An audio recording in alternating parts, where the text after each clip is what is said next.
Bueno, lo primero, eskerrik asko, ona hurbildu zareten guztioi, badakizuenez, aurten, azaroan, azaro libertarioaren jardunaliak egin ditugu, eta ikusten duzuenez, daukagu erakusketa hau, gero izango duzue bebai denbora ikusteko, eta gaur Carlos Taiboren hitzaldiarekin jardunaldiei hasiera emango diogu.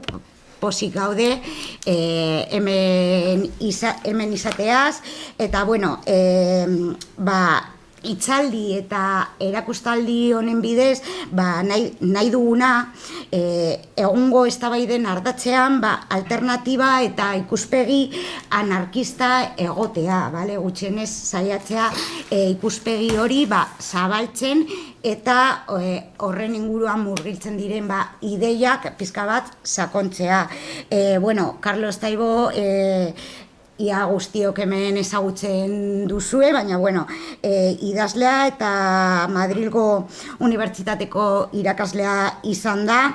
Gaur, anarkia de crecimiento eta kolapso izendatutako hitzaldiarekin, irekiko ditugu jardunaldiak, eta bera azalduko dugu beto, baina, krisis ekologikoa eta kolapso orokorraren arriskuan, lehen mailan jartzen duten proposamen libertarioa, ezta? Orduan, hor sakonduko du, eta bera esaten duenez, hegoaldeko herrietan, bizirik dirauten lurraldeetan, eta kultura prekapitalistei begirada gure begirada bueltatu behar dugu, eta horretarako bera kontatuko dizkigu adibide asko, bale?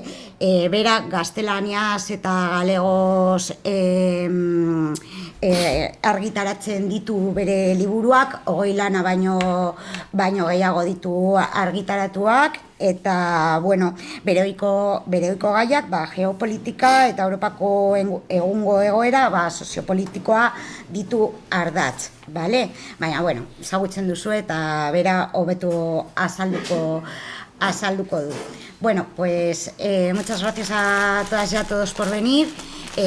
Con esta charla de Carlos Taibo damos comienzo a las jornadas del Azaro Libertaria 2023, con las que queremos poner un poco el foco en las ideas y un poco en las ideas anarquistas, centrarlas en los debates que tenemos hoy en día actualmente. Y Carlos Taibo, hoy con la charla que nos va a dar, pues nos va a dar unas ideas acerca de esto, con el tema del decrecimiento, del colapso, que ahora está un poco más de actualidad. Parece que no se ha hablado mucho, pero parece que ahora volvemos a hablarlo, y nada, y yo ya me callo y os dejo con Carlos, que lo que nos va a contar seguro que nos interesa a todos.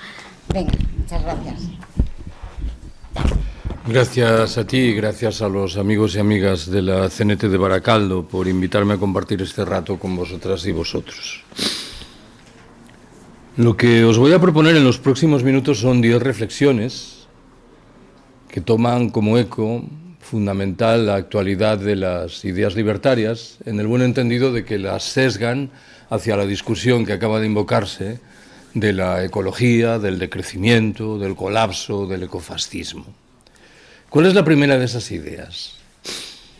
Creo yo que no me equivoco cuando afirmo que en el castellano peninsular, el castellano europeo, los adjetivos anarquista y libertario son sinónimos casi perfectos. Si alguien habla del movimiento anarquista en Euskadi, está hablando también del movimiento libertario en Euskadi y viceversa. Es verdad que esta discusión empieza a tener un cariz distinto porque probablemente sabéis que disfruta de un notable ascendiente mediático, una figura, candidato a la presidencia de Argentina, el señor Milei, que dice encabezar un partido libertario cuando es un liberal extremo, que creo que defiende ideas diametralmente opuestas a las que postulamos aquí.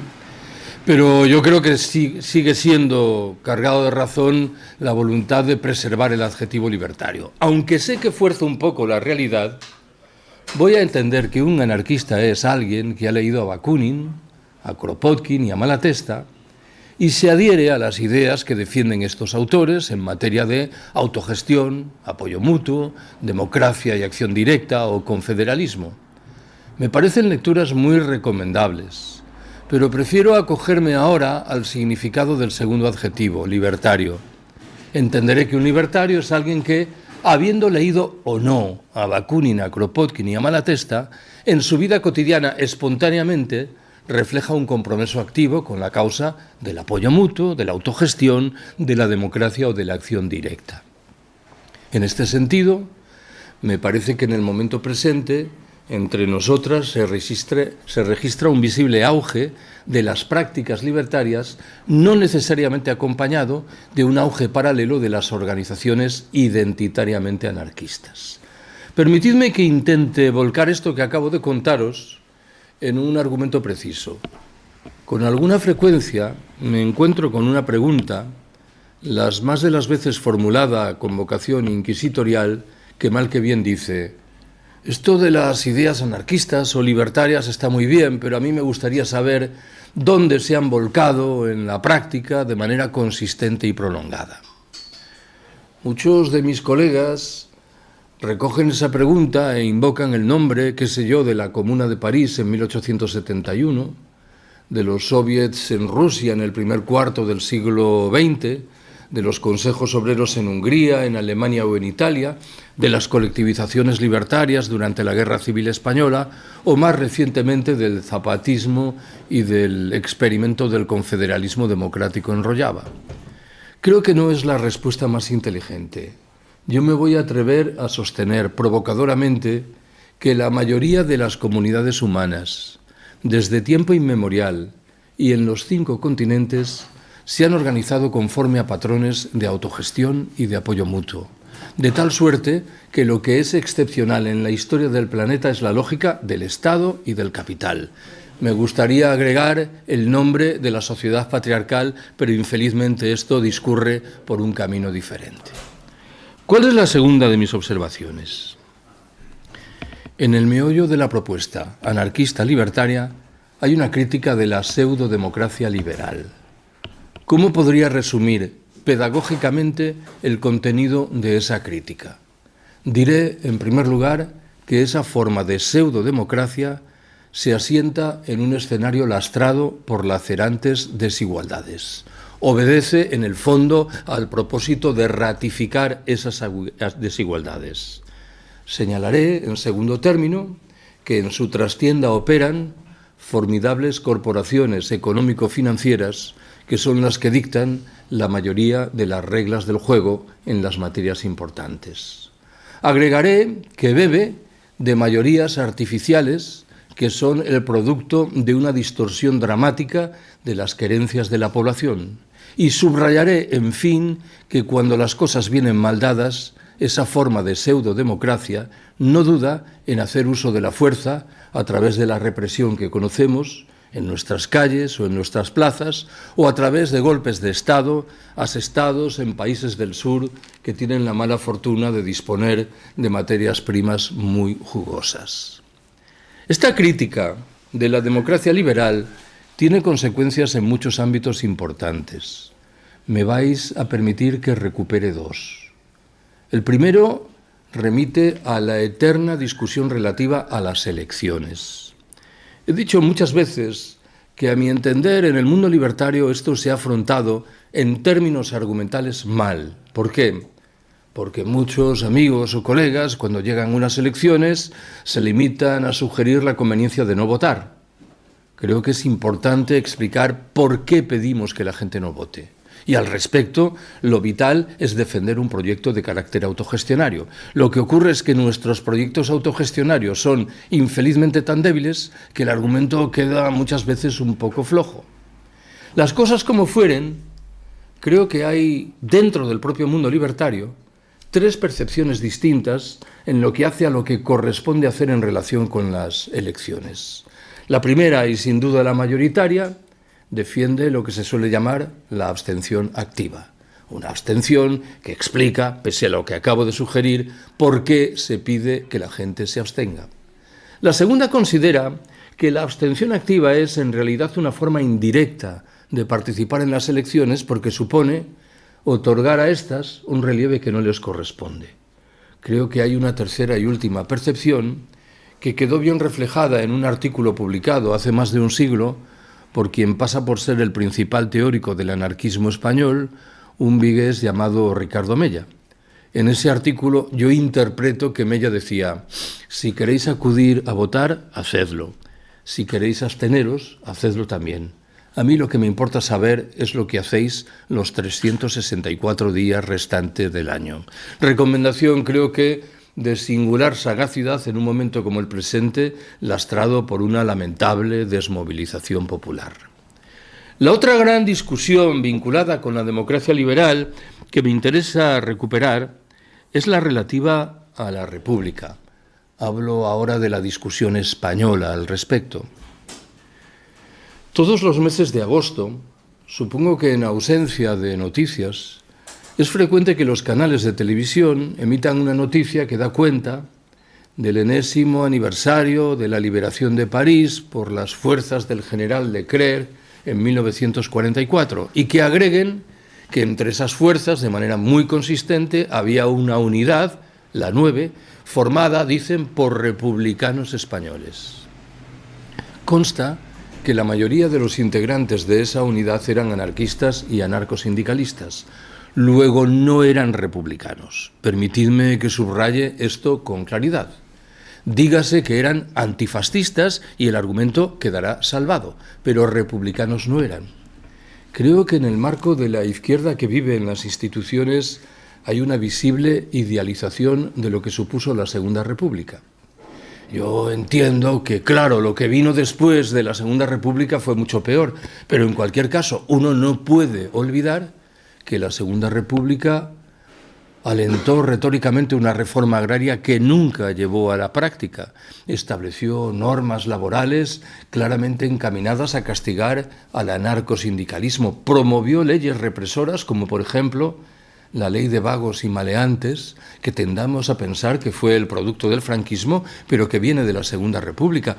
Y todo lo anterior, sospecho que quedó singularmente reflejado en las jornadas duras que rodearon al 18 de julio de 1936, el golpe militar, cuando muchos de los gobernantes republicanos prefirieron dialogar con los militares que entregar armas a los sindicatos obreros, algo que me parece que retrataba fidedignamente la condición de su apuesta. ¿Cuál es la tercera observación que quiero haceros? ¿Qué es lo que, frente al horizonte de la democracia liberal, plantea el mundo libertario? Creo que puedo resumir pedagógicamente la apuesta hablando, por un lado, de democracia directa, en segundo lugar, de acción también directa y, en tercer y último término, de autogestión. El mundo libertario defiende formas de democracia no delegativa, no representativa. Esto es un elemento fundamental de diferenciación con respecto a lo que hace un momento llamado la izquierda tradicional, que acata la lógica de la representación y entiende que el mecanismo de la transformación social debe pasar por las elecciones, la obtención de mayorías y la elaboración de leyes que modifiquen las reglas del juego. La perspectiva libertaria en este terreno rechaza también, y por añadidura, orgullosamente, los liderazgos y los personalismos. Permitidme que recuerde un uso verbal que siempre me ha parecido muy llamativo. La mayoría de las corrientes de pensamiento derivadas de la obra de Marx, no todas, pero la mayoría, son conocidas en virtud del nombre de personas. Hablamos de marxismo, leninismo, luxemburguismo, maoísmo, castrismo, vegarismo, trotskismo, stalinismo. Esta es una práctica en los hechos desconocida en el mundo libertario. Es cierto que en el siglo XIX se hablaba de los bakuninistas, pero parece que el adjetivo fue ideado por los detractores de los bakuninistas. También es verdad que hay alguna excepción, como el magonismo en México o el magnovismo en Ucrania, pero sospecho que son eso, excepciones. He hablado, en segundo término, de la acción directa, que significa que nos reservamos el derecho a tomar todas las decisiones y en todo momento sin que medie ninguna instancia foránea. Esto no es sino una consecuencia lógica del rechazo de la delegación y de la representación que acabo de invocar. Me he referido, en fin, a la palabra autogestión. Por lo que parece, el término se extendió al calor del Mayo francés de 1968, pero el concepto existía desde mucho antes. Cuando uno lee, por ejemplo, las resoluciones del Congreso de Zaragoza de la CNT española, celebrado en mayo de 1936, descubre que el concepto de autogestión está ahí claramente presente. Me interesa subrayar que este era un país claramente marcado antes de la Guerra Civil por la cultura de la autogestión. Se ha hablado mucho, como sabéis, de las colectivizaciones libertarias durante la Guerra Civil. Creo que en este caso el adjetivo no es particularmente adecuado. ¿Por qué? Por una razón diferente de las que antes pude invocar. En esas colectivizaciones había muchos militantes de la UGT socialista, algo que me interesa subrayar para llamaros la atención sobre el hecho de que la cultura autogestionaria rompía las fronteras del propio mundo libertario, iba más allá. Esas colectivizaciones, a mi entender, por encima de todo demostraron que era posible gestionar una sociedad compleja sin empresarios, capataces ni burócratas. Creo que estamos obligadas a preguntarnos qué ha quedado de todo esto. Permitidme que responda de manera irónica. Los dos sindicatos mayoritarios españoles, Comisiones Obreras y la UGT que acabo de mencionar, ¿qué tipo de proyecto autogestionario han desplegado en los últimos 40 años con sus centenares de miles de afiliados? Una modestísima agencia de viajes.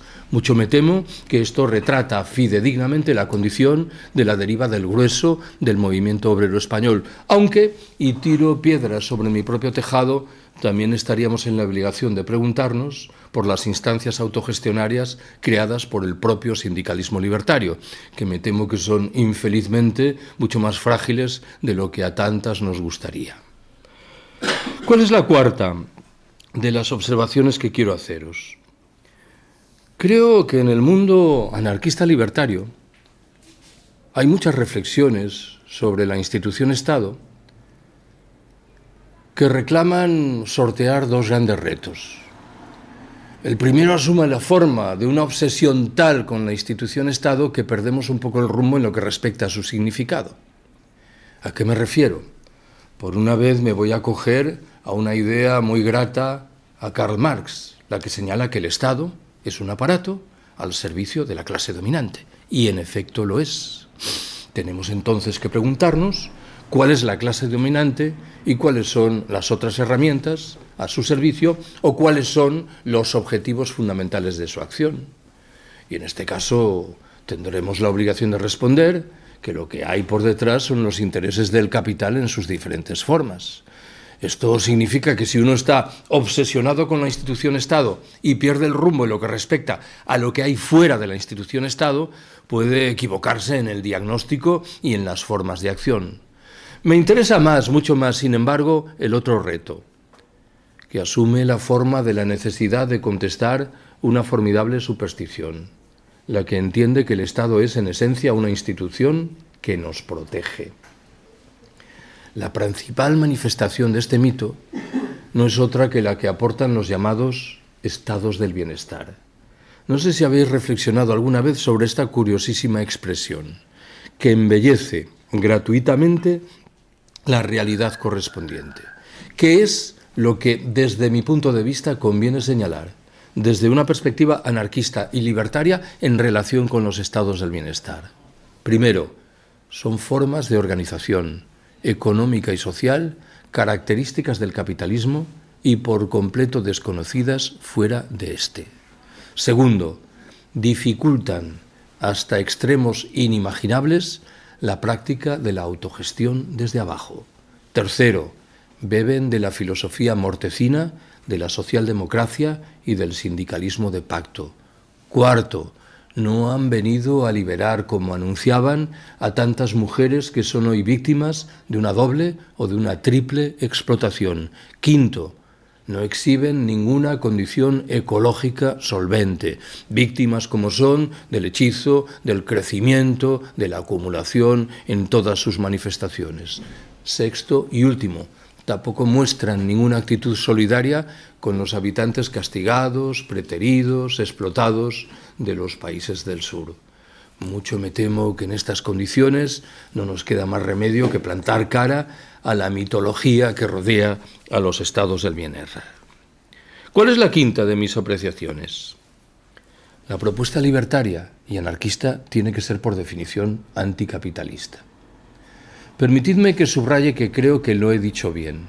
No he sugerido que hay que plantar cara al neoliberalismo imperante. Uno puede rechazar el neoliberalismo por entender que es una versión extrema e indeseable del juego del capital, pero aceptar este último. O puede rechazar por igual el neoliberalismo y el capitalismo, que creo que es lo que corresponde hacer. Por detrás de la discusión correspondiente, inevitablemente está otra relativa a la lucha de clases. Me parece evidente que la lucha de clases pervive. Y esto lo saben, en primer lugar, quienes la dirigen desde arriba. Otra cosa es certificar que muchas de las reglas del juego que la marcan han ido cambiando con el paso del tiempo, algo que obliga a plantear respuestas innovadoras y novedosas. La principal concreción orgánica en el mundo anarquista de la contestación del capital es lo que llamamos anarcosindicalismo.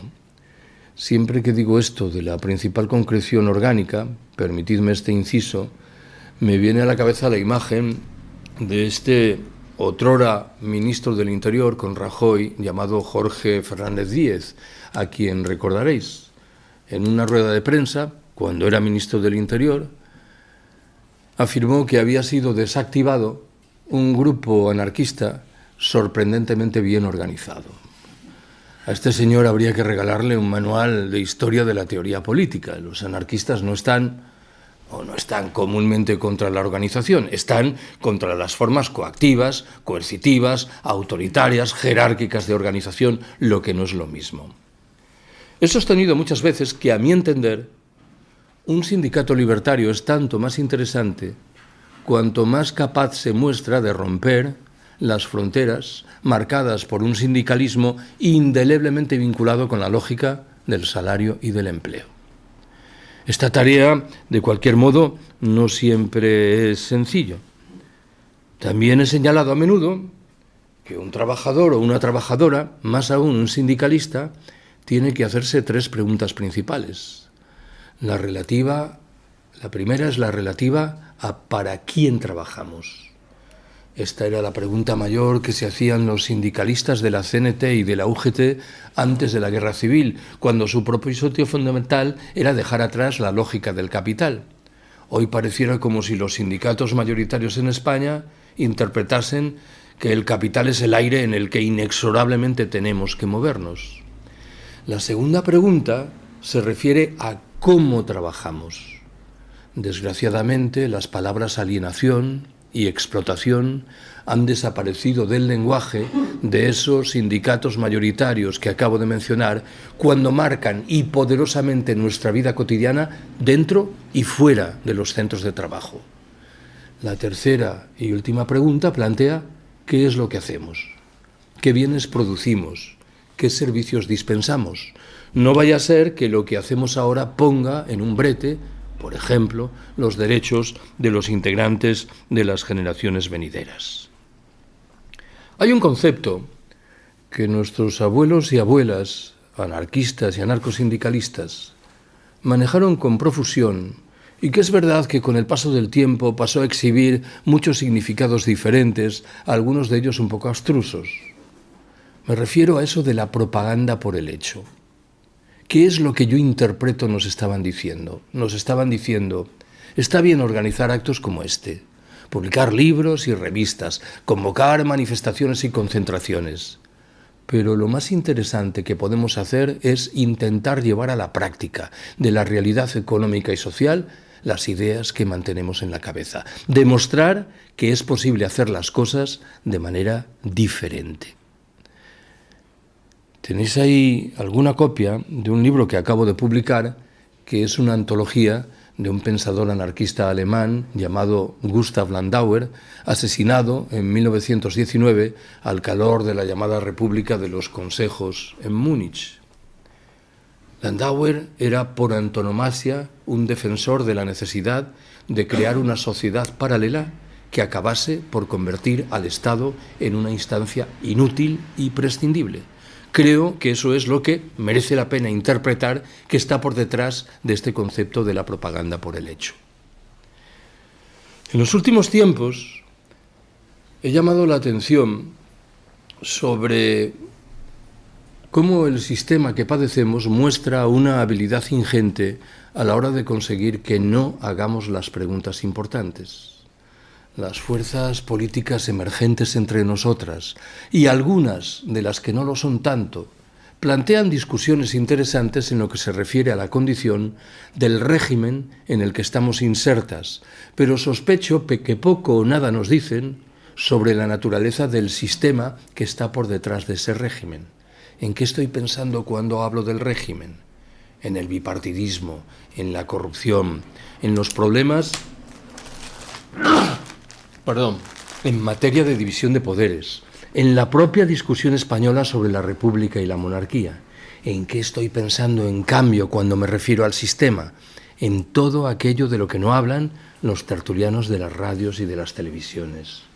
En el capitalismo, en el trabajo asalariado, en la mercancía, en la alienación, en la explotación, en la plusvalía, en la sociedad patriarcal, en las guerras imperiales, en la crisis ecológica, en el colapso que viene. Siempre que enuncio toda esta retahíla de sustantivos, procuro recuperar uno: plusvalía.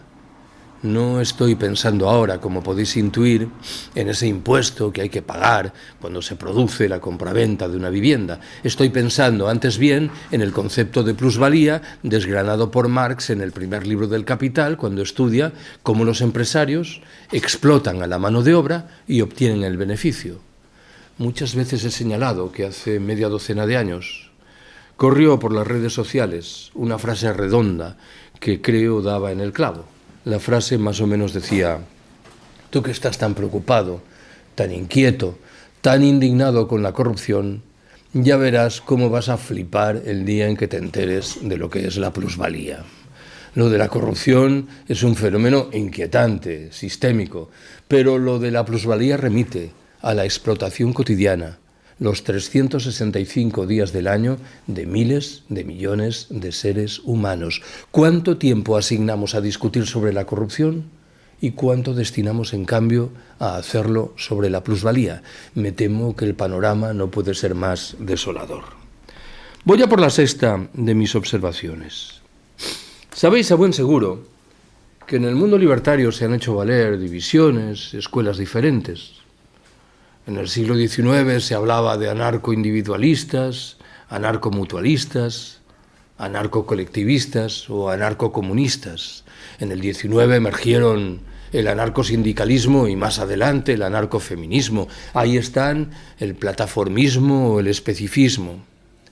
Me interesa prestar atención, sin embargo, a dos criterios que establecen divisiones internas dentro del mundo anarquista libertario. El primero divide a quienes son firmes partidarios de la organización, entre quienes me cuento, y a quienes recelan de oficio de todas las formas de organización. Y lo hacen, lo reconoceré, con argumentos que a menudo son muy respetables. Donde hay organización hay un riesgo de jerarquías, personalismos y burocracias. Pero claro, renunciar a la organización me temo que sería un regalo muy generoso que haríamos al capital y a sus intereses. La otra distinción separa lo que voy a describir como el anarquismo hedonista y el anarquismo de la autocontención. El primero de esos anarquismos tal vez encuentra un reflejo en una frase que ha sido utilizada muchas veces para describir la sociedad comunista futura. La frase dice que cada uno aporte según su capacidad y reciba según sus necesidades. Ojo con la segunda dimensión, lo de las necesidades. porque las necesidades son muy diferentes y el concepto correspondiente exhibe una condición ideológica que conviene tener muy presente. Yo soy un firme partidario, tanto más habida cuenta del oscuro mundo en el que nos adentramos, del anarquismo de la autocontención, que por cierto es un anarquismo que ha tenido presencia sólida desde siempre, por ejemplo, y sin ir más lejos, en el movimiento libertario español. En los últimos años, cuando tengo que anotar nuestras tareas principales en el terreno de la autocontención, suelo utilizar media docena de verbos: decrecer, desurbanizar, destecnologizar, despatriarcalizar, descolonizar y, en fin, descomplejizar nuestras mentes y nuestras sociedades. ¿Por qué, en primer lugar, decrecer? Si vivimos en un planeta con recursos limitados, no parece que tenga mucho sentido que aspiremos a seguir creciendo ilimitadamente. Tanto más cuanto que sobran los motivos para concluir que hemos dejado muy atrás las posibilidades medioambientales y de recursos que la Tierra nos ofrece. Pensad que, según una estimación, la huella ecológica del Estado español es hoy de 3,0. ¿Qué significa esto? Significa que para mantener las actividades económicas hoy existentes en ese Estado precisamos 3 veces su territorio. ¿Cómo se mal resuelve este problema? A través de una presión ingente ejercida sobre los derechos de los integrantes de las generaciones venideras, de muchos de los habitantes de los países del sur y también, y por cierto, de los miembros de las demás especies con las que sobre el papel compartimos el planeta. En este orden de cosas, la perspectiva del decrecimiento nos dice que en el norte rico inexorablemente tenemos que reducir los niveles de producción y de consumo, al tiempo que tenemos que redistribuir radicalmente la riqueza. Pero reclama al tiempo que recuperemos la vida social que hemos ido dilapidando en nuestra obsesión por el consumo y la productividad, que apostemos por fórmulas de ocio creativo frente a las formas de ocio siempre vinculadas con el dinero que se nos ofrecen por todas partes, que hagamos el esfuerzo de repartir el trabajo, una vieja demanda sindical que infelizmente fue muriendo con el paso del tiempo, que reduzcamos las dimensiones de muchas de las infraestructuras que empleamos, que recuperemos la vida local en un escenario de reaparición de fórmulas de democracia directa y autogestión, o en fin, y por dejarlo ahí, en el terreno individual, que apostemos por la sobriedad y la sencillez voluntaria.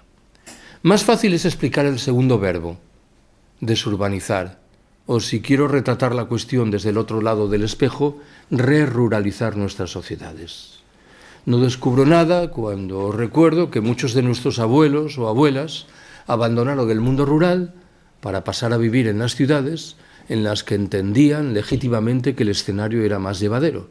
Hoy asistimos incipientemente a un proceso de signo contrario. En cualquier caso, las personas que son moderadamente conscientes del riesgo de un colapso general saben que una de las pocas respuestas eficientes de las que disfrutamos al respecto es la que reclama reconstruir muchos de los elementos de una vida rural que hemos tirado por la borda de manera injustificadamente rápida. Admitiré de buen grado, lo hago siempre, que el tercer verbo, destecnologizar, incorpora cierta dimensión de provocación. Si quiero utilizar el argumento de forma más mesurada, diré que creo que estamos en la obligación de analizar críticamente cuál es la condición de las tecnologías que el sistema generosamente nos regala. No vaya a ser que no tengan esa condición liberadora y emancipadora que a menudo les atribuimos. John Searson es el principal pensador de lo que se llama el anarcoprimitivismo. Siempre digo lo mismo. Es un pensador desmesurado, pero por momentos tengo la impresión de que solo los pensadores desmesurados son realmente interesantes. Searson afirma categóricamente que todas las tecnologías creadas por el capital llevan por detrás la huella de la división del trabajo, de la jerarquía y de la explotación. Es un argumento serio que conviene sopesemos seriamente. El cuarto verbo es el verbo despatriarcalizar. Llevo años defendiendo la construcción de espacios autónomos, autogestionados, desmercantilizados y despatriarcalizados. Esos espacios existen ya y en muchos casos han progresado en el camino de la autogestión y de la desmercantilización, cuando conservan incólumes, sin embargo, la mayoría de las reglas del juego propias de la sociedad patriarcal. Según una estimación, el 70% de los pobres y el 78% de los analfabetos existentes en el planeta son mujeres. Siempre digo lo mismo, me parecen porcentajes muy llamativos. No estamos hablando de un 52% de mujeres pobres confrontado con un 48% de hombres. Nos estamos refiriendo a la distancia abismal que separa un 70% de un 30%. Según otra estimación, esta controvertida, las mujeres realizarían el 67% del trabajo para recibir a cambio un escuetísimo 10% de la renta. Mucho me temo que en estas condiciones afirmar, como a menudo se hace, que los problemas atávicos de marginación simbólica y material de las mujeres están en afortunada vía de resolución es literalmente darle la espalda a la realidad. El quinto verbo es el verbo descolonizar.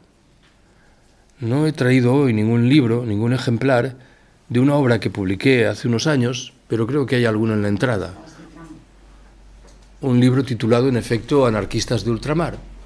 En sustancia es un estudio de cómo los primeros anarquistas europeos, que pasaron a vivir en los países del sur del planeta en las 3 últimas décadas del siglo XIX y en las 3 primeras del XX, se relacionaron con un sinfín de comunidades indígenas que desplegaban espontáneamente prácticas de autogestión y de apoyo mutuo.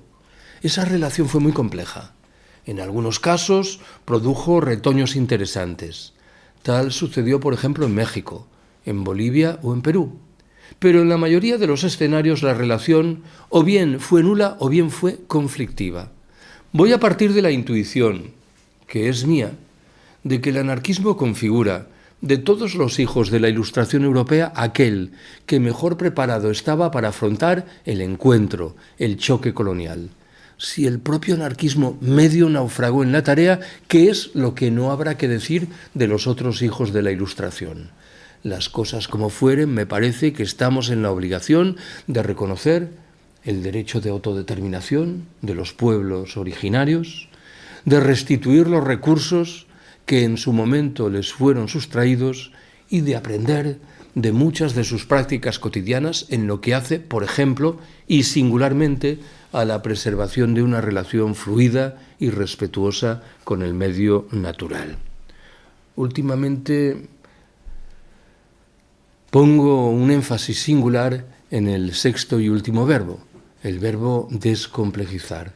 Hemos aceptado sociedades cada vez más complejas, con un correlato muy delicado. Somos cada vez más dependientes, somos cada vez menos independientes. Mi buen amigo Ramón Fernández Durán falleció en Madrid hace 12 años. En sus 2 últimos libros, casi póstumos, repetía machaconamente una idea. Decía, muchos de los desheredados del planeta, habitantes de los países del sur, se encuentran paradójicamente en mejor posición que la nuestra para hacer frente al colapso que se avecina. ¿Por qué? Viven en pequeñas comunidades humanas. Han mantenido una vida social mucho más rica que la nuestra y han preservado una relación mucho más fluida con el medio natural, de tal suerte que son, paradójicamente, mucho más independientes de lo que lo somos nosotras. Pensad, y creo que no pido ningún ejercicio de imaginación lujuriante, que al lugar en el que estamos, Baracaldo, dejasen de llegar los suministros de petróleo. Todo esto se hundiría literalmente de la noche a la mañana. Si queremos recuperar independencia, inexorablemente tendremos que apostar por sociedades menos complejas. Va la séptima de mis apreciaciones. Al principio recordaréis que me referí de pasada al término ecofascismo. Ya sé que el vocablo correspondiente es moderadamente sorprendente. Estamos acostumbradas a concluir que el prefijo eco acompaña siempre realidades saludables o, como poco, realidades neutras. Debo recordaros, sin embargo, lo hago siempre, que en el Partido Alemán Nacional Socialista, el partido de Hitler, operó un activo grupo de presión de carácter ecológico que defendía la vuelta al mundo rural, que criticaba las consecuencias negativas derivadas de la urbanización y de la industrialización, que postulaba en su caso el despliegue de prácticas de corte vegetariano, todo ello naturalmente al servicio de una raza elegida que estaba en condiciones de imponer reglas del juego de obligada satisfacción a los demás. Muchas veces he recomendado, en los últimos años, la lectura de un libro de un periodista alemán llamado Karl Ameri. En su versión castellana, la obra se titula Auschwitz, el nombre del campo de exterminio nazi en Polonia, comienza el siglo XXI, entre signos de interrogación. La tesis principal que defiende Ameri en esas páginas sugiere que estaríamos muy equivocadas si concluyésemos que las políticas que abrazaron los nazis alemanes 80 años atrás remiten a un momento histórico singularísimo, coyuntural y por ello afortunadamente irrepetible. Ameri nos exhorta antes bien a estudiar en detalle esas políticas. ¿Por qué? Porque bien pueden reaparecer en los años venideros, no defendidas ahora por ultramarginales grupos neonazis, sino postuladas por algunos de los principales centros de poder político y económico, cada vez más conscientes de la escasez general que se avecina y cada vez más firmemente decididos a preservar esos recursos escasos en unas pocas manos en virtud de un proyecto de darwinismo social militarizado de ecofascismo. Bien podéis intuir que en el centro de esta propuesta hay una discusión demográfica. Está la idea de que en el planeta sobra gente, de tal manera que se trataría de marginar a quienes sobran, esto ya lo hacen, y en la versión más dura, literalmente, de exterminarlos. ¿Cuál es la octava de mis apreciaciones? En los últimos tiempos, me da por señalar, a buen seguro que lo he hecho alguna vez en Bilbao, que tengo la impresión de que cuando hablo en público de estas materias, la mitad de las personas asistentes piensan que soy un optimista incorregible. En tanto, la otra mitad estiman que soy un pesimista sin ninguna...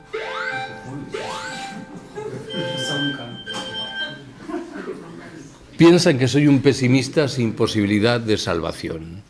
Supongo que no preciso aclarar que yo digo lo mismo para las unas y para los otros, de tal manera que sospecho que tiene mayor relieve lo que cada cual lleva dentro de la cabeza que aquello que yo objetivamente esté diciendo. Me da, en los últimos tiempos, por hilvanar, sin embargo, una reflexión que bebe de lo que voy a describir como un optimismo mesurado y que tiene su origen en dos circunstancias diferentes. La una relativa a algo que puede ocurrir aquí, en los países ricos del norte, y la otra vinculada con una realidad ya consistente en muchos recintos en los países del sur. ¿Cuál es el primero de esos factores? Creo que tenemos el derecho y la obligación de preguntarnos qué ocurrirá en el lugar en el que estamos cuando las señales anunciadoras de un colapso general sean aún más claras que las muchas que tenemos delante de los ojos.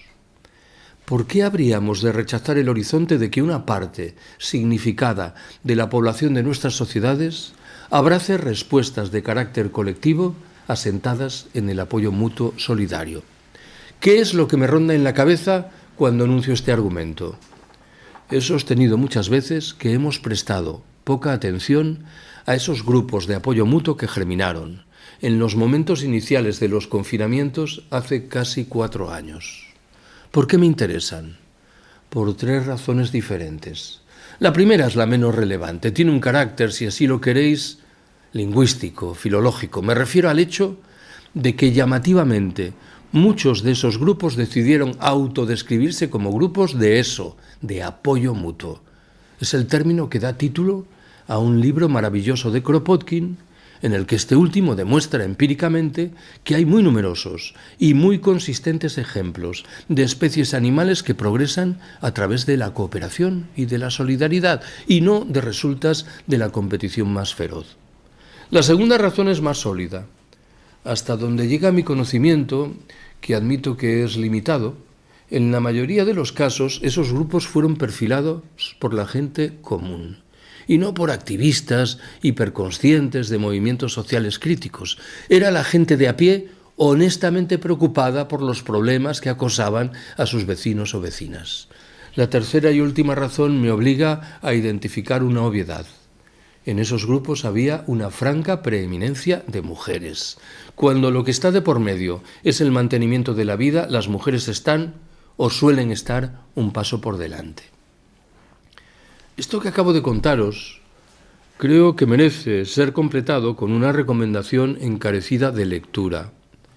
Hablo de un libro de una ensayista norteamericana llamada Rebecca Solnit. En la versión castellana la obra se titula Un paraíso en el infierno. En sustancia es un estudio de cómo los integrantes de las clases populares reaccionan en escenarios de catástrofe. Qué sé yo, un terremoto, un maremoto, una erupción volcánica, los atentados de Nueva York y de Washington, los bombardeos alemanes sobre Londres durante la Segunda Guerra Mundial, el propio colapso. Solnit concluye que, a diferencia de lo que ocurre con los integrantes de las clases pudientes, los de las clases populares reaccionan con alegría, con eficacia y con solidaridad. Me limito a extraer una conclusión. Tenemos que mantener abierto este horizonte. ¿Cuál es el otro factor que anuncié movía el carro de un optimismo mesurado? En muchos recintos de los países del sur perviven culturas precapitalistas que se han negado a aceptar la lógica de la acumulación, de la usura, del crecimiento, de la explotación. En algunos lugares, esas culturas precapitalistas se han fusionado felizmente con proyectos anticapitalistas. Entiendo yo que esto ha sucedido, por rescatar los dos ejemplos más notables, en Chiapas, al calor del zapatismo, y en Rojava, esa franja de territorio mayoritariamente poblada por kurdos, emplazada al norte de Siria, al amparo de lo que se ha dado en llamar el confederalismo democrático. En esos dos escenarios, y con todas las limitaciones que queramos, se han forjado economías autogestionario-cooperativas, que recelan de la institución Estado, que rechazan por igual lo que significan el capitalismo liberal y el socialismo de cuartel, que han colocado a las mujeres en el núcleo del proyecto de emancipación, que muestran un empeño singular en preservar sabidurías ancestrales y que exhiben una actitud de respeto puntilloso por la naturaleza y sus reglas. Creo que haríamos bien en mirarnos en el espejo de estas gentes. ¿Cuál es la novena y penúltima observación que quiero haceros? Me interesa prestar alguna atención, sin embargo, al otro lado de la cuestión. Aquellos terrenos en los cuales visiblemente estamos naufragando. No sé si el ejemplo que busco no se vincula en exceso con mi trabajo profesional de varias décadas sobre la Europa central y oriental. Me refiero a la actitud del mundo libertario en relación con la guerra de Ucrania. Visiblemente no hemos estado a la altura de las circunstancias. Algo que tal vez alguna relación guarda con la división que esa guerra ha suscitado en el propio mundo libertario. No sé si sabéis que este verano en Saint-Imier, en Suiza, se produjo una de esas reuniones internacionales del mundo anarquista, y por lo que me contaron, la discusión más agria fue en relación con Ucrania. Y la protagonizaron compañeros o compañeras ucranianos muy divididos entre quienes sostenían que había que defender al país frente a la invasión rusa y quienes estimaban que había que procurar preservar la relación entre los pueblos y buscar el horizonte de los vínculos desde abajo. La Internacional de Resistentes contra la Guerra solicitó en marzo del año pasado que la Unión Europea reconociese la condición de desertores o de insumisos a quienes habían decidido abandonar Rusia y Ucrania, La Unión Europea, llamativamente, se negó a dar ningún paso en ese sentido. Me parece que hemos dejado visiblemente en el olvido a las gentes que en Rusia como en Ucrania han decidido mantener la relación entre los pueblos y oponerse a los gobiernos respectivos. Allá por marzo del año pasado, cayó en mis manos un vídeo que recogía unas imágenes rodadas en una carretera en la Ucrania rural. Un convoy militar ruso avanzaba por esa carretera y en un momento determinado un grupo de civiles, 15, 20, 30, se apostaban en medio e impedían el paso. De uno de los vehículos militares rusos salió un soldado que blandió un fusil ametrallador y disparó varias veces al aire. Nadie se movió de la carretera. Inmediatamente la tanqueta que encabezaba el convoy hizo ademán de abalanzarse sobre los civiles, pero en el último momento se detuvo. No sé cómo terminaba esta historia, y claro que es importante saberlo, pero lo que yo vi retrataba dos condiciones que me parecían de sumo interés.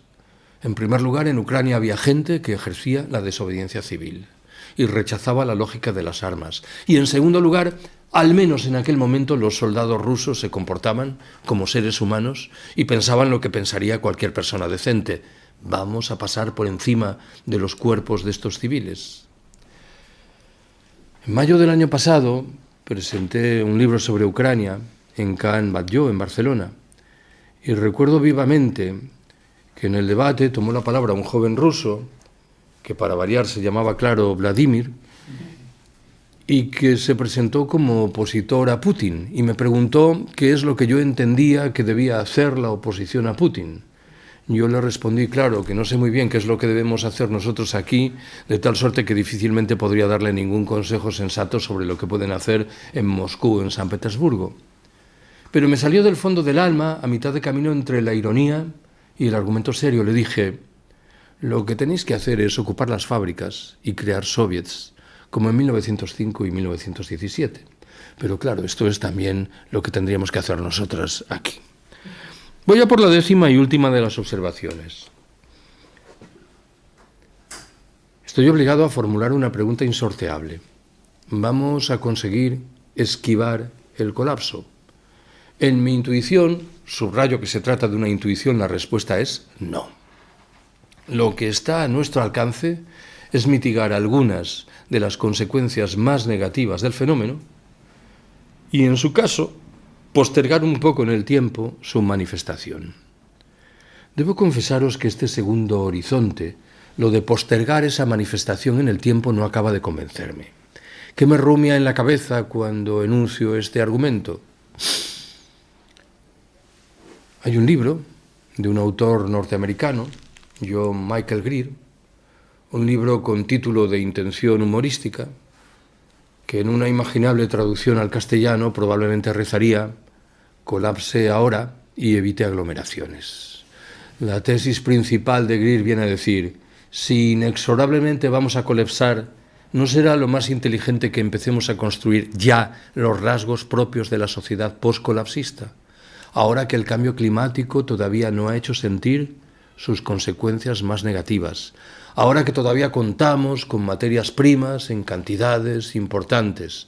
Desde el recordatorio de que la mayoría de los colapsos registrados en el pasado tuvieron consecuencias saludables en lo que hace a reruralización, desjerarquización y autonomía local, y desde la intuición, en fin, de que el colapso puede borrar de un plumazo muchos de los problemas que hoy nos acosan en lo que respecta a la propiedad privada y a la deuda. Acabo. Me vais a permitir que termine con un par de observaciones en forma de conclusión o de resumen. ¿Qué dice la primera? Hace 11 o 12 años, en la estela del 15M, me invitaron a participar en una mesa redonda en Turín, en el norte de Italia. Y de ese viaje, que fue muy breve, recuerdo dos anécdotas. La primera asumió la forma de una conversación entre un colega francés y un colega italiano. Ya sé que contado así suena a chiste, pero era una conversación real. El francés le dijo al italiano: yo a vosotros los italianos no os comprendo. No entiendo cómo podéis admirar, o al menos votar, a un personaje infecto como Berlusconi, que paga prostitutas para sus fiestas nocturnas. El italiano no negó la mayor. Se limitó a decir: es verdad que muchos de mis compatriotas admiran, o al menos votan a Berlusconi, pero no lo hacen por lo que tú acabas de señalar. ¿Y entonces por qué lo hacen? Lo admiran porque paga a las prostitutas con dinero público, algo que sitúa el debate, como podéis ver, en un escenario conceptual diferente. Lo segundo que recuerdo es que en las calles del centro de Turín pendían carteles de publicidad de una revista humorística local. El titular principal rezaba: el Estado y la mafia se separan. A continuación se recogía una declaración de un dirigente mafioso que afirmaba: estaban arruinando nuestra reputación. Me temo que como la vida misma. ¿Cuál es la segunda conclusión? Desde hace unos años me declaro inmerso en una lucha sin cuartel contra los proyectos realistas. Cuando alguien dice: es que esto que estáis defendiendo no es realista, se me disparan todas las alarmas.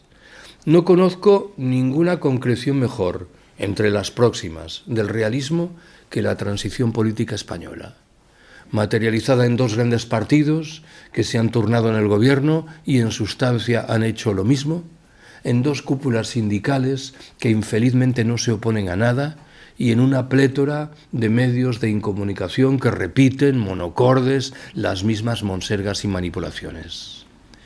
Hay una frase redonda, un poco descortés, de Bernanos, el novelista católico francés, que creo da en el clavo de la cuestión. La frase dice: el realismo es la buena conciencia de los hijos de puta.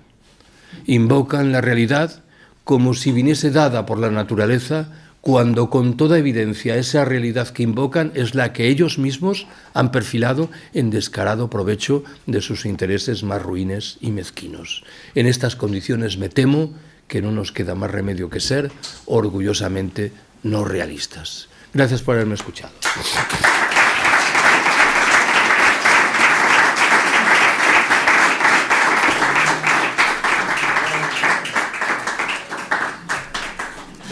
Bueno, pues ahora, Carlos, si hay alguna pregunta y eso, si alguien quiere preguntar U objeción.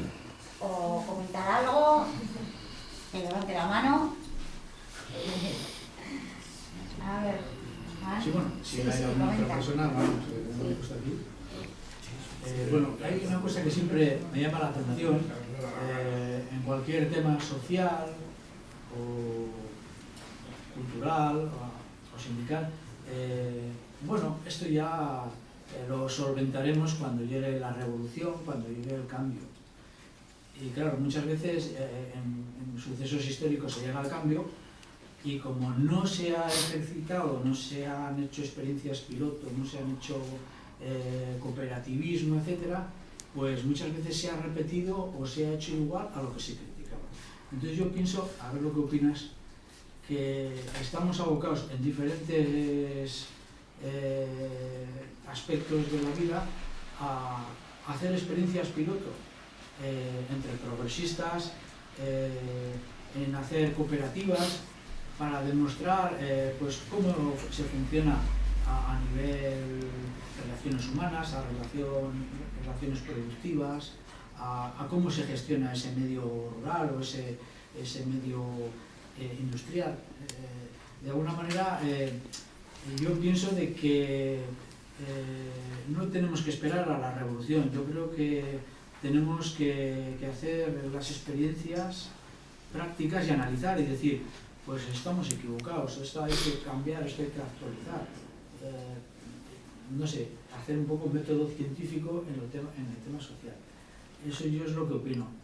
A ver, nos darías tu opinión. Me parece bien. En primer lugar, has hecho bien en subrayar que hay determinadas personas que parece que todo lo resuelven invocando la revolución que tenemos que hacer en algún momento.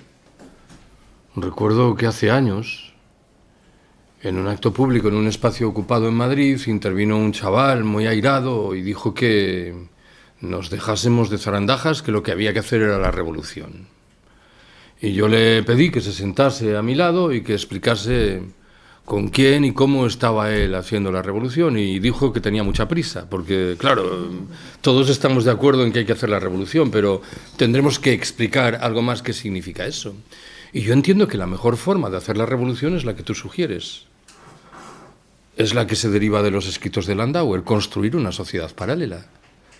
Tanto en lo que tiene de demostración de que es posible hacer las cosas de manera diferente, como en lo que tiene de pedagogía, de aprendizaje, en lo que respecta a qué necesitamos saber cuando en efecto hagamos la revolución.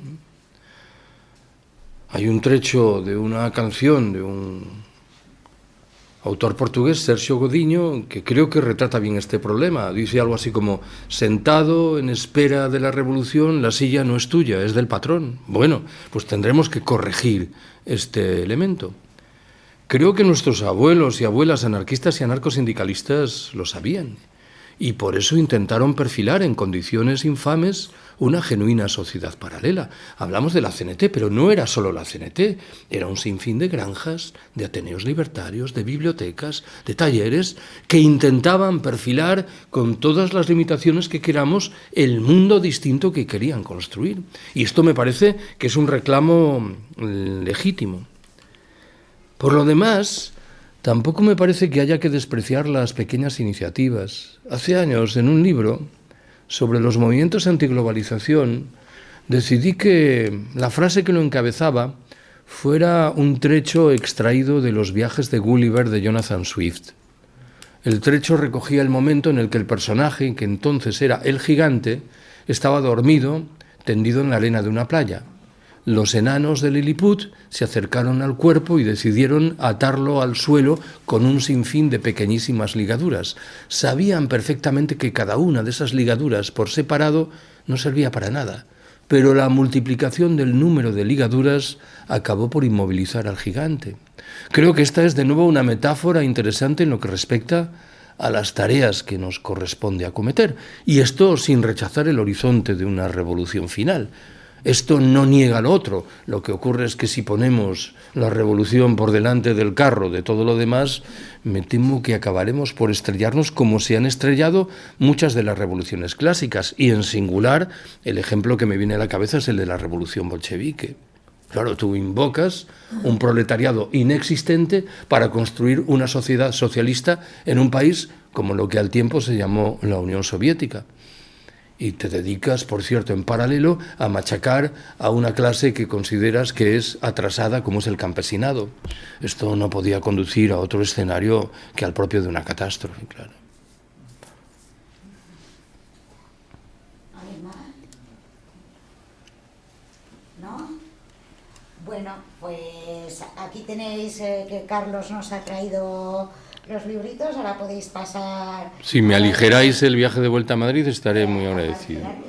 Más así ya. Sí. Vamos a Claro, calentar el... sí, claro. Me llama la atención que la gente que más sufre en el mundo pues es la más olvidada, y son los africanos y son los asiáticos. Y este aquí que el movimiento libertario pues es donde tiene menos arraigo, y me sorprende, no ya arraigo ahora, sino pues hace también tiempo, décadas. Y no encuentra, antes has dicho alguna cosa que me ha hecho pensar, pero a ver si igual ahora con esto, igual puedo reflexionar. ¿Por qué motivo esta gente que sufre tanto, para mí lo que más en el mundo, con diferencia, y, como decirte, nuestras ideas son poco cogidas? No llego a entender. ¿Tú cómo lo ves? Bueno, no lo veo. En este caso no lo veo exactamente igual. A ver, se me ocurre formular 3 observaciones. Una, hace 2 o 3 años mi buen amigo Jorge Maíz me pidió que escribiese un capítulo para un libro que conmemoraba el 100º aniversario de la muerte de Kropotkin.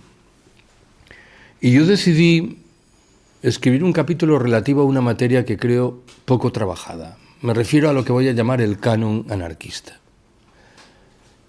El grupo de pensadores connotados como los principales dentro de la tradición anarquista. Y la reflexión al respecto tenía que ser cruda. Si tomamos como fuente los 10 pensadores más citados, todos son varones y todos son occidentales. Y esto tiene algo que ver con lo que tú dices. Algo que invita, claro, a la reflexión. En realidad, casi podría agregar que todos eran hablantes o escribientes de francés y de inglés. Esto significa que se ha operado una selección que me invita a la contestación. Segundo elemento importante. A ver, en el pasado, en los países de Asia sí que hubo movimientos anarquistas importantes. Estoy pensando singularmente en China, en Corea y en Japón. Y pensadores anarquistas muy sugerentes que comúnmente no conocemos o que tienen canales de difusión muy limitados entre nosotros. Y sin embargo, creo que, y me atengo a la distinción que formulé al principio, las prácticas libertarias sí que están a la orden del día. Ojo con esto, que es más importante de lo que pueda parecer. Voy en este caso a África. El principal teórico del decrecimiento es un francés llamado Serge Latouche, que ha estado, por cierto, más de una vez en Bilbao. Y yo recuerdo que una vez le pregunté si su perspectiva del decrecimiento no era en buena medida el producto de su experiencia personal en el África subsahariana. Y respondió inmediatamente que así era. Hay un libro de Latouche sobre África, traducido al castellano con el título, si no me equivoco, La otra África. En un momento determinado dice algo interesante que creo guarda relación con tu pregunta. Dice: en la Europa occidental hay bastantes gentes que tienen mala conciencia en relación con África. ¿Por qué? Porque son sabedoras de las secuelas de 5 siglos de expolio de la riqueza humana y material del continente. Esa mala conciencia a menudo se traduce en la idea de que tenemos que ayudar a los africanos. Latouche replica provocadoramente: ¿no será más inteligente que sopesemos el horizonte de dejarnos ayudar por los africanos? ¿En qué sentido? En el sentido de que muchas sociedades africanas, en condiciones de penuria extrema, han demostrado su capacidad para generar redes solidarias que han venido a resolver muchos de los problemas. Algo de lo que no podemos presumir, en cambio, los habitantes de las sociedades opulentas. Esto es lo que yo he interpretado que significa la etiqueta libertario aplicado a ese tipo de procedimientos, como lo que significan las culturas precapitalistas que antes he invocado. Por eso mi corrección sería: en términos estrictos de organizaciones identitariamente anarquistas, en efecto, la presencia es muy débil en esos escenarios, aunque no sea nula. Y, sin embargo, la presencia de prácticas libertarias es mucho más poderosa que entre nosotras. Formulo una tercera y última observación. Bueno, no, la tercera y última era esto que quería decir de Latouche. Mi argumento principal sugiere que prestemos atención a las prácticas libertarias al tiempo que le prestamos la atención legítima a las organizaciones identitariamente anarquistas, porque pueden discurrir por caminos diferentes, pero completando el panorama, de tal forma que casi me atrevería a afirmar provocadoramente que la presencia del mundo libertario es más sólida en esos escenarios por los que preguntas que en los países ricos del norte. Igual en el Estado español tenemos una percepción muy marcada por la presencia innegable del mundo libertario aún hoy. Ojo con esto, me imagino que lo sabéis. España sigue siendo el país que cuenta con una mayor presencia de organizaciones locales, sindicatos, ateneos, centros sociales de corte libertario. Estuve el mes pasado en Portugal, y en Portugal hay núcleos libertarios en las 2 ciudades grandes, Lisboa y Oporto, y algunos suelto por ahí, Setúbal, Portimão, pero a años luz de lo que tenemos. Y aquí nos quejamos mucho de nuestra fragilidad y debilidad, y hacemos bien en quejarnos. Estuve el mes pasado en Pau, aquí al lado, en Francia. Y en Francia hay 4 CNTs, y cada una de ellas tiene unos 80 afiliados. Es decir, la comparación hace que salgamos de nuevo claramente favorecidos, ¿no?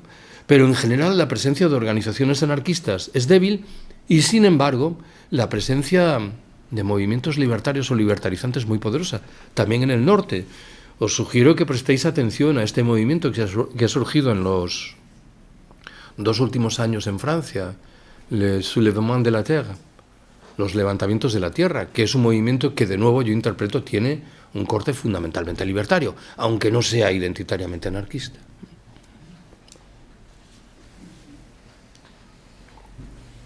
¿Qué más se os ocurre? A la 1, a las 2... Bueno, pues lo dejamos aquí, ¿eh? Muchas gracias. Os recuerdo lo de los libros.